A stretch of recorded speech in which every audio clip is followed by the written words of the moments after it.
There are three common mistakes that geopolitical analysts, even geopolitical gurus, make. They all relate to misunderstandings of history, and in this video, I'm going to show you how you, with some common sense and just a little bit of quality world history, can fix them all. I'm Jeff Rich. This is The Burning Archive. It's a YouTube channel about history and culture, and I show you some of the best books and the best insights into geopolitics, culture, literature today that help illuminate how the world is really changing. And let's get into these three common myths. The first common myth is associated with the father of geopolitics, Halford Mackinder, the man who said, "He who controls Eastern Europe controls the heartland, Russia. He who controls the heartland controls Eurasia, the world island, and he who controls the world island controls the world."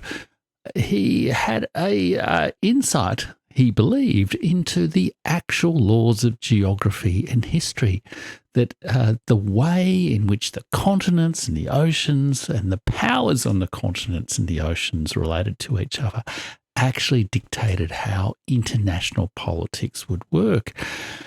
His heartland theory has been enormously influential, and you hear it recited again and again and again today. It was even at one point included in US defense strategy.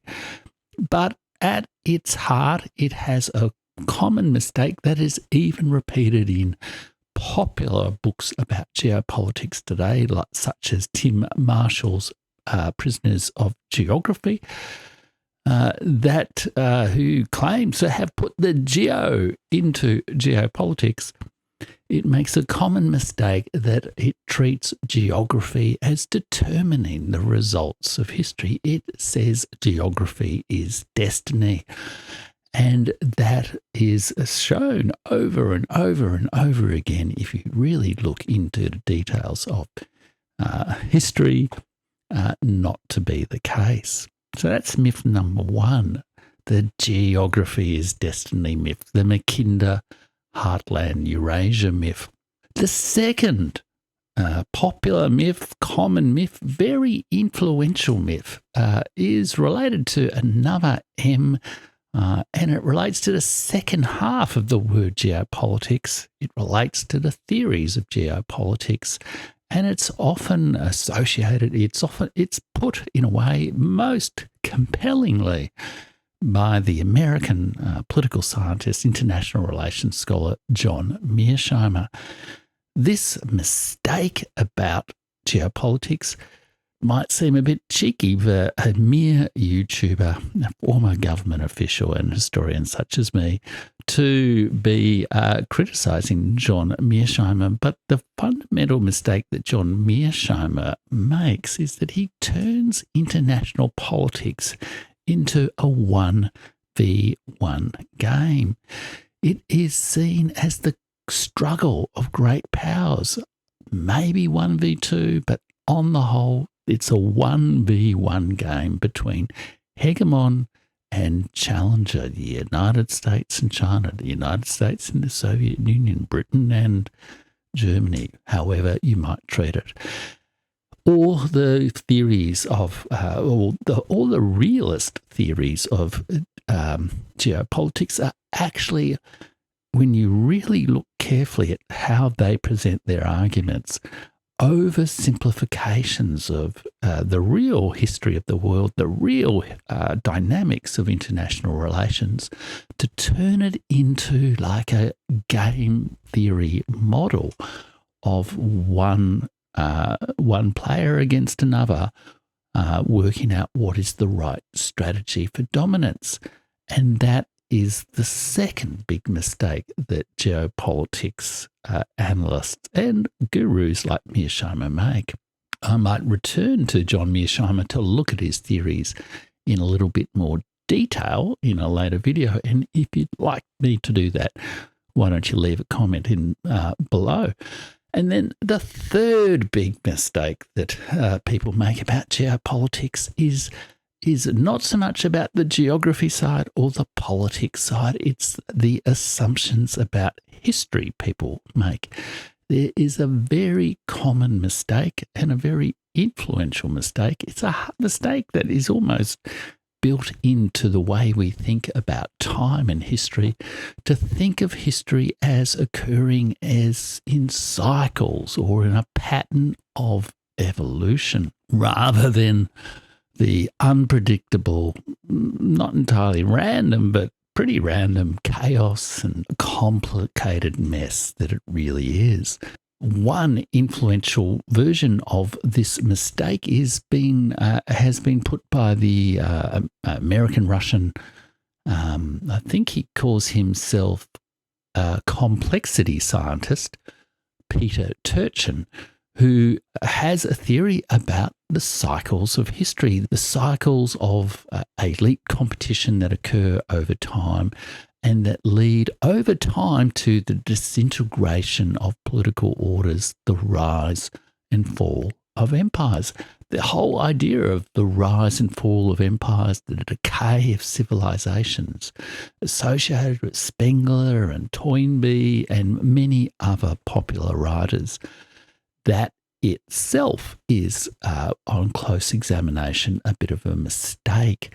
It's also encapsulated in the idea of a fourth turning and other popular ideas.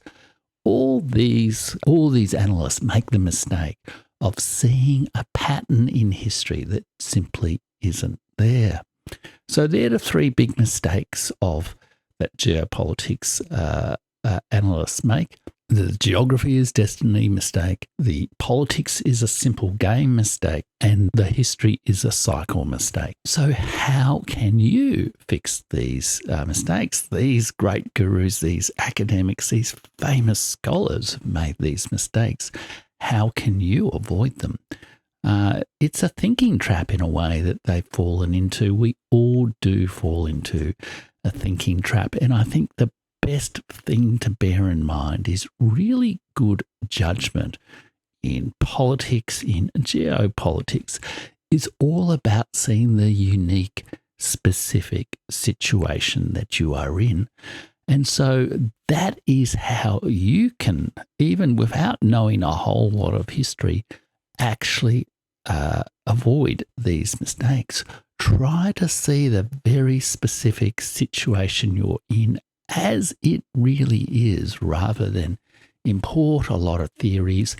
Certainly use those theories to try to get some insight, but try to see the unique situation as it is. And history is a wonderful way of actually building your skills to do that, because history is a way of seeing a unique situation, of seeing why the French Revolution was a unique combination of circumstances, why the Russian Revolution was a unique combination of circumstances, why the collapse of the Soviet Union in 1991 was a unique combination of circumstances, rather than the repetition of a geography is destiny, politics is a strategic game, or history is a cycle theory.